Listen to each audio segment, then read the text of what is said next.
بسم الله الرحمن الرحیم نحمد و نصلی علی رسول الکریم. زما عزتمندو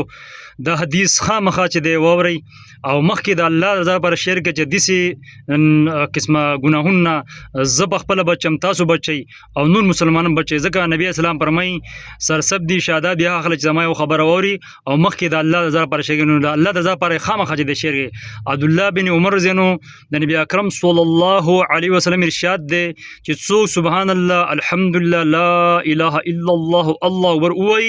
د هر یو هر په بدله کې به ورته لس نیکي ولیکلی شي او چې څوک په جګړه کې د ناحقه مدد کوي هغه د الله تعالی په غصه کې اوسي تر څو پورې چې د هغې نه توبه ونه باسي او چې څوک د الله تعالی په سزا کې سفارش کوي او شرعي سزا ورکولو کې منع کوونکی شي هغه د الله تعالی مقابله کوي او چې څوک په چا مؤمن سړي یا زنانه تهمت ولګوي هغه به د قیامت په ورځ پر ردغۃ الخبال کې قید کړی شي تر دې چې د تهمت اوزي او څنګه به د هغې نه اوزي نن د ناحقو امداد کول نن سبا زمونږ طبیعت جوړ شوی دی یو څیز مونږ ښه پېژنو چې مونږ په غلطۍ یو خو د خپلوانو طرفداري وي د پارټۍ سوال دی لاک ځلې د الله تعالی غصه کې داخل شو الله تعالی ناراضه شي د هغه غصه وي خو د قام قبیلې د خبرې په مقابله کې هیڅ هم نه وي مونږ کو د ناحقه کارکوونکی ټوکلی نه شو نو خاموشي وکړو دا هم نه کو بلکې په هر قسمه د هغه مدد چې کوو کچېرې په دې څوک مطالبه کوونکی ودرېږي نو د هغه مقابله کوو زمونږ دوست غلا وکړه ظلم یې وکړو عایشي وکړه د هغه حوصلې اوچتوو هر قسمه مدد یې کوو آیا دا د زمونږ د ایمان منشا او آیا دا دینداري په دې سره په اسلام مونږ فخر کوو یا خپل اسلام د نورو په نظر کې بدناموو او د الله تعالی په نسبت خپله هم چې دی ذلیله کیو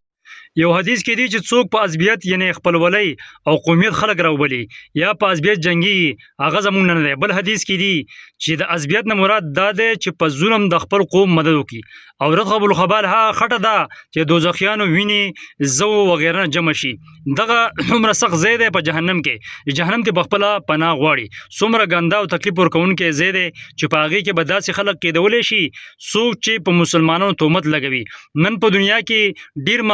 معمولی معلومیږي د چا متعلق چې د څه وغوښتل په ډکه خوله دې ووې او سبا به چې په خوله دې څه ویلي وي هره خبره به ثابتوي او ثبوت هم هغه کوم چې په شریعت کې معتبر وي دنیا په شان نه چې په چالاکۍ او په دروغو خبرو بل چوپ کړی شي هغه وخت به دې سترګې وغړېږي چې مونږ څه ویلي وو او څه وختل د نبي اسلام ارشاد دی چې بنده بعضې خبره د ژبې نه داسې وباسي چې پروا یې نه کوي خو د هغې په وجه دوزخ کې وغورځولی شي یو حدیث کې دی چې بنده بعضې خبره صرف په دې وجه ووایي چې خلک لږ وخاندي خو د هغې د وجې نه دومره لرې دوزخ کې وغورځولی شي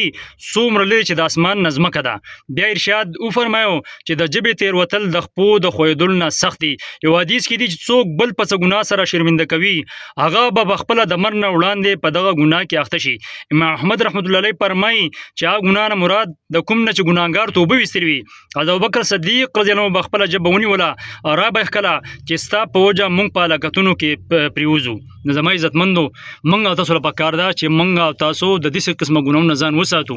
او غیبت نه کوو او په چا تهمت نه لګو د ناحقو چې دی د ظالمانو موږ او تاسو چې دی امداد او مدد نه کوو په دې کې زموږ د دنیا هم کامیابي د آخرت هم کامیابي ده دا خبرې په خپل ځان کې راولو او نورو ته یې د رسولو کوشش وکړو نو تاسو ټولو ته درخواست دی چې دا خبره مخکې یعنی دا حدیث مبارک چې دی مخکې دومره چې دی شیر کوي چې ټولو مسلمانانو ته د دې نه چې دی پیدا ورسي او په خپله په دې هم د عمل کولو کوشش وکړو زما عزتمندو د دنیا زندګي ډېره مختصر زندګي ده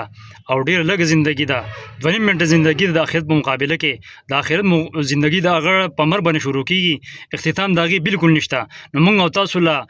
ځنکدن له او دغه شان چې دی قبر له او د حشر میدان له د اوس نه چې دی تیاری پکار دی نو انشاءالله موږ او تاسو چې دی لږ ډېر کوشش کوو لږ ډېر محنت کوو خپل 5 وخته لمونځ کوو قرآن تلاوت کوو د الله ذکر کوو او د مسلمانانو سره چې دی ښه سلوک کوو د الله د رضا لپاره موږ او تاسو چې دی یعنې صدقې خیراتونه کوو او دغه شان مال جان د الله په لاره کې لګوو الله به موږ او تاسو په دنیا کې هم کامیاب کړي په آخرت کې هم کامیاب کړي الله دې موږ ته په دې باندې توفیق راکړي آمین برحمت یا ارحم الراحمین